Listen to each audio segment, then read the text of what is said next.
Hola a todos.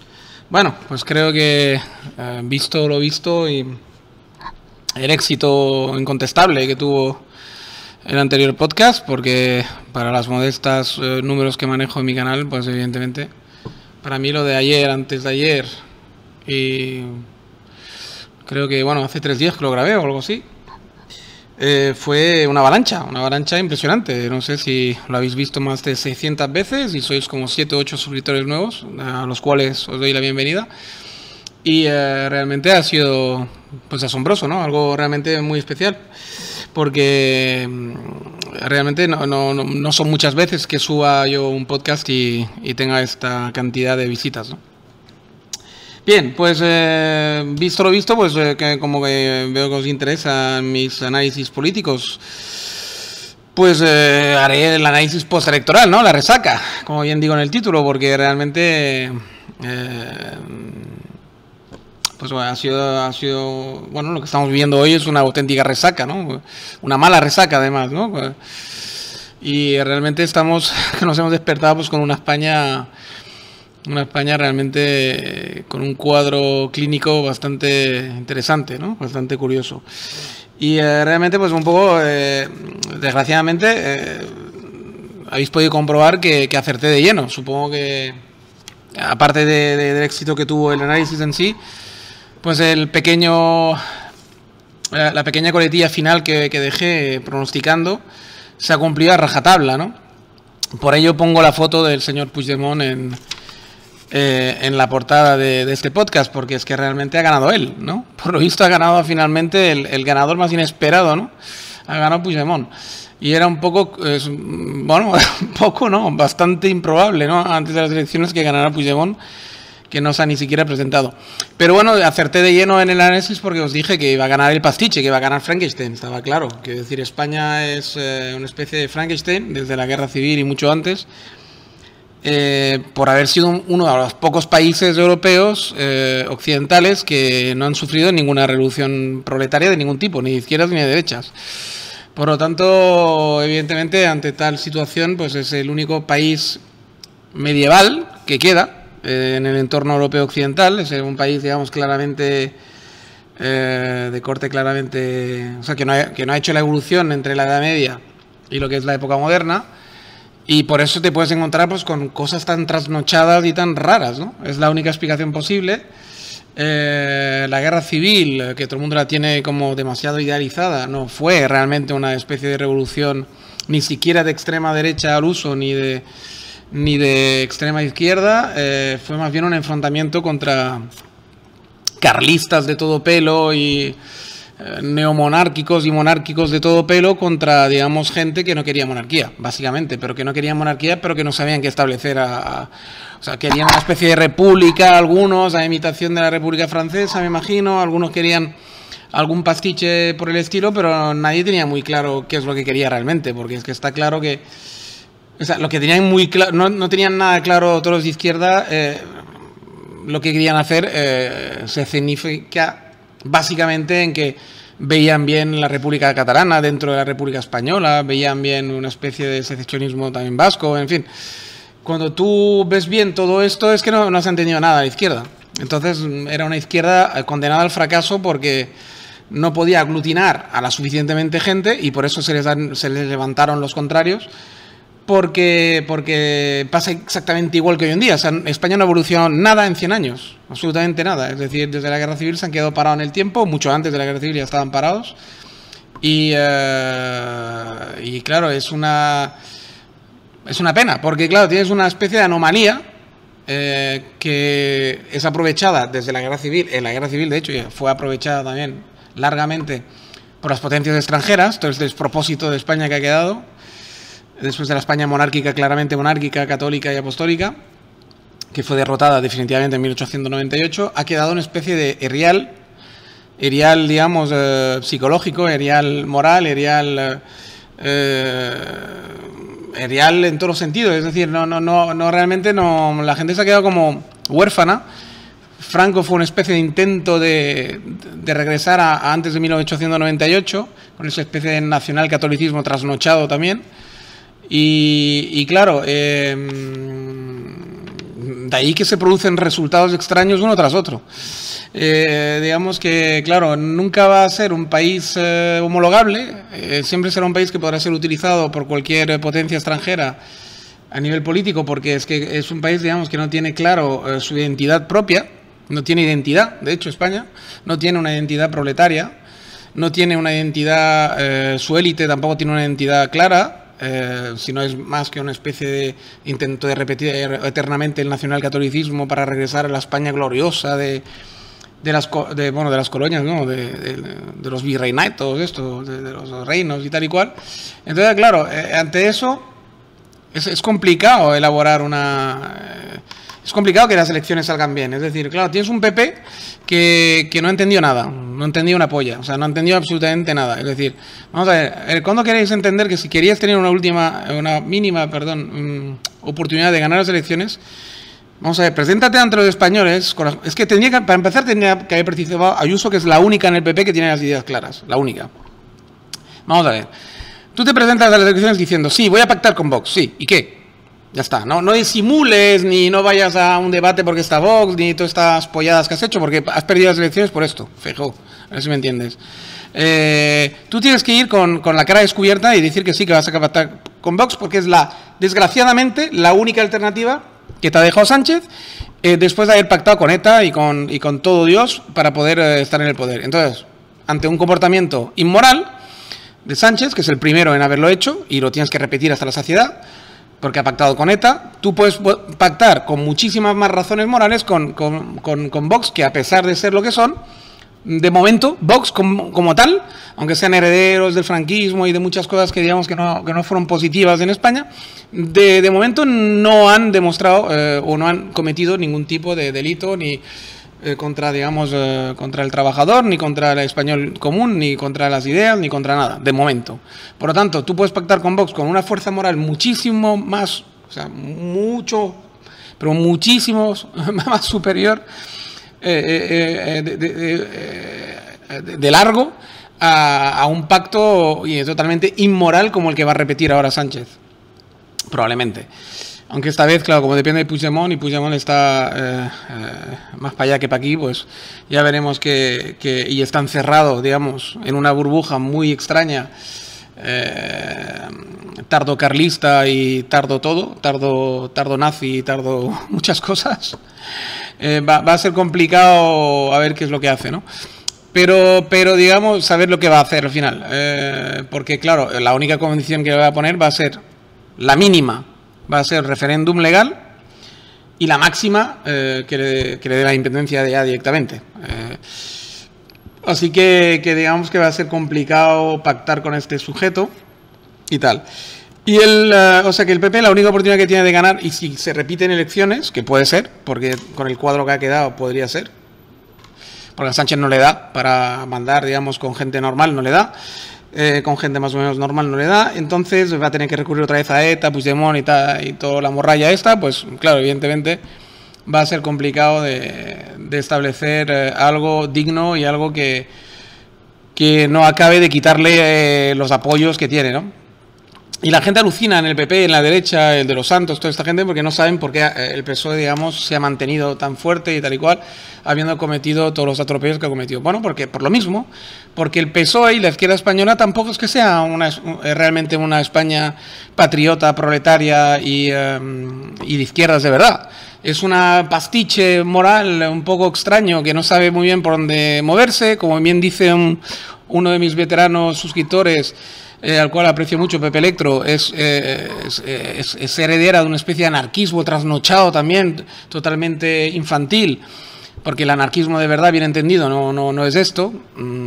Si no, les invito a que lean algún libro de Michel Onfray, para que sepan lo que es el anarquismo de verdad que imaginó Proudhon y gente por el estilo. Y claro, de todas formas, el anarquismo de verdad tampoco es inaplicable a una sociedad de millones de personas. El anarquismo está pensado para pequeños grupos, para pequeñas sectas, para pequeñas poblaciones. No está pensado, no se puede aplicar en una población de millones de personas, de todas formas. El anarquismo de verdad, digo, ¿no? El anarquismo infantil trasnochado del PSOE, menos. El anarquismo, digamos, de la izquierda española, no de todos, evidentemente. de una parte de la izquierda española, en la cual está de lleno Sumar, Podemos, como se quieran travestir, comunistas y tal, y en la cual en parte también beben muchos votantes del PSOE, que es un anarquismo de aldea. Es decir, ellos, bueno, vienen de la aldea, sus abuelos venían de las aldeas, se instalaron en Barcelona, en Madrid o lo que sea, pero la mentalidad es aldeana. Y claro, si tú vas a... es como el muy respetable señor que se ofreció a hacer una entrevista conmigo, ¿cómo se llama este chico? Bueno, este chico que ya tiene 70 años o así, pero vamos a ver, es que siempre eso de trabajar sin notas tiene un poco ese problema, que a veces se te escapa un poco. Le he dedicado un podcast y una entrevista a este chico, pero espérate, me tengo que poner en mi propio canal para saber de quién hablo. Vamos a ver, contenido, tal, bueno, vamos a ver, tengo que poner aquí, tal, me tendré que poner aquí, a ver si consigo, bueno, pues este hombre, digamos, es esto, si uno quiere entender el anarquismo español, tiene que escuchar a este hombre, ¿vale? Y veréis el pastiche y la empanada mental que tiene en muchos aspectos, aunque después es muy sincero y es una cosa que es muy loable, ¿no? Lo que proponen, porque es el aldeano, eso, Félix Rodrigo Mora, ¿vale? O sea, si uno escucha a Félix Rodrigo Mora, ya sabe de lo que hablo, ¿vale? Y entonces, al ser un aldeano, pues ve bien todo lo que sea, digamos, pequeño, tanto las ideas como todo, tiene que ser pequeñito, manejable, de aldeano. Ve bien pues el reparto, la mancomunidad, todo ese tipo de cosas, y por lo tanto ve muy bien, pues claro, evidentemente, cuando un país, cuando más pequeño, mejor, porque claro, la mentalidad es la aldeana, por lo tanto, los movimientos vascos y catalanes pues, no le parecen tan mal, en la medida que son pequeños, les parece demasiado grandes, de hecho, son movimientos, lo que critica él es que son movimientos demasiado grandes, nacionalistas, ¿no? Que al final son estados-naciones demasiado grandes, y lo que quieren es más pequeño, ¿no? Hasta llegar a la aldea, porque vienen de la aldea, claro, son aldeanos. España se convirtió después de haber perdido, mucho antes de haber perdido Cuba ya, en un país pues de aldeanos, de campesinos, con duques y marquesitos que mandaban y el campesinado, ya está, y la élite era la curia intelectual, imagínense.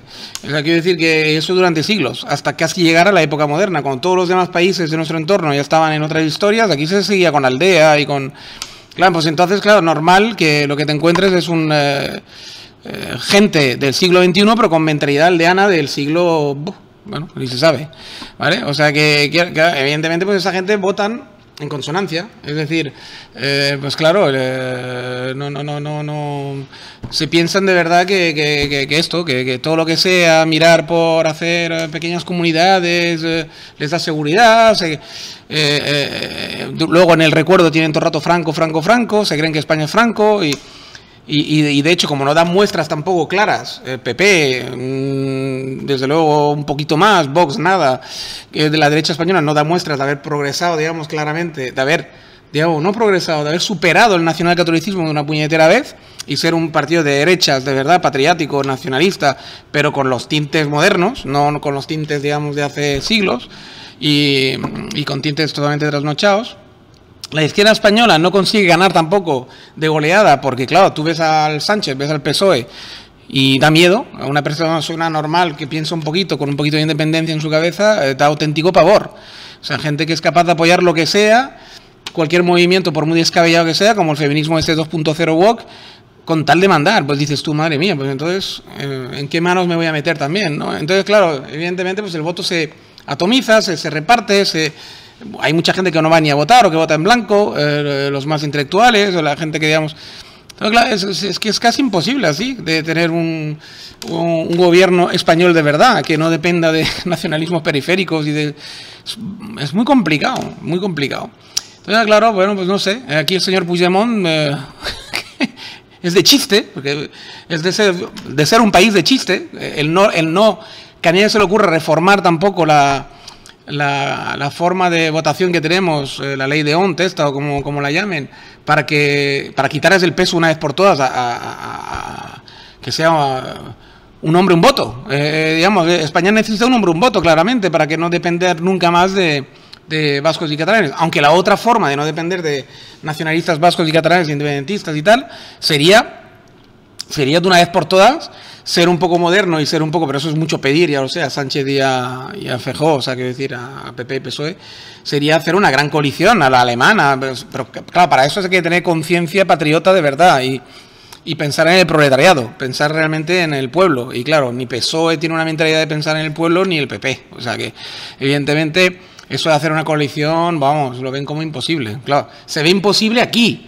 en un país de pandereta, pero en un país realmente serio sería lo sano. O sea, antes de depender de algunos miles de personas, un pequeño millón de personas, pues no será mejor que dependas de 40 millones, que son los que te han votado. Es decir, el pueblo de verdad español ha votado claramente, pues, que quieren que viene por España.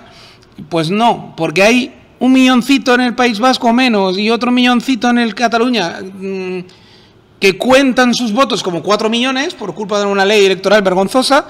Pues claro, ahí estás, que dependes de la decisión de un señor con peluca que vive en Bruselas, un señor, vamos, en fin, que está ahí y que ahora tiene que decidir sobre millones de personas, sobre un territorio súper grande y al cual desprecia profundamente, porque es evidentemente, como bueno, lo menos que se puede decir, ¿cómo dice eso? En vez de la palabra racista, para que quizás no esto, sería un xenófobo, me parece que se dice, como mínimo un xenófobo anti-español. O sea, tú te lo montas de tal manera que el tipo más anti tu país decida sobre tu país.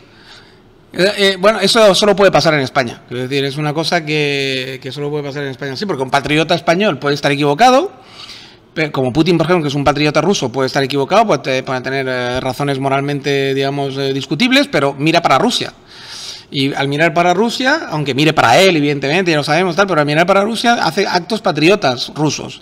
Pero, aunque estén equivocados y en ese caso pues sean terribles, etcétera, etcétera, ¿no?